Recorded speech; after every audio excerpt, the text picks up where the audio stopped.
काही लोक आहेत ना माझ्या टिफिन बॉक्सला बघूनच खूप मोटिवेट होतात. त्यांनाही आवडतं असं काहीतरी बनवून द्यायला आणि ते ट्रायसुद्धा करतात, जे मला यूट्यूबच्या कमेंट्सवरून कळलं. मी लंच बॉक्समध्ये बनवलं एकदम सुपर हेल्दी जेवण. बघून मोटिवेट होऊन आपण घरामध्ये ट्राय करणं हीच खूप मोठी गोष्ट आहे. मी माझ्या लंच बॉक्समध्ये आज काय हेल्दी बनवलं आहे ते बघूया. तर एक कारलं होतं वाचलेलं, कारण की भाज्या ऑलमोस्ट माझ्या संपलेल्या आहेत. तर कारल्याची मी चिप्स बनवलेत, भजी म्हणू शकतो.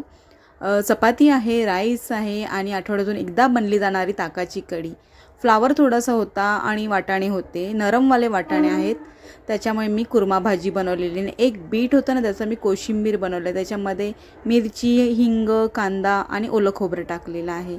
लापसी बनवलेली गुळाची. इथे नेहमीप्रमाणेच माझा कमीत कमी वेळेमध्ये हेल्दी आणि सुपर टेस्टी असा टिफिन बॉक्स रेडी झालेला आहे. टिफिन वगैरे सर्व आवरून, बाकीची कामं पण आवरून मी निघाले माझ्या रेग्युलरप्रमाणे ऑफिसला.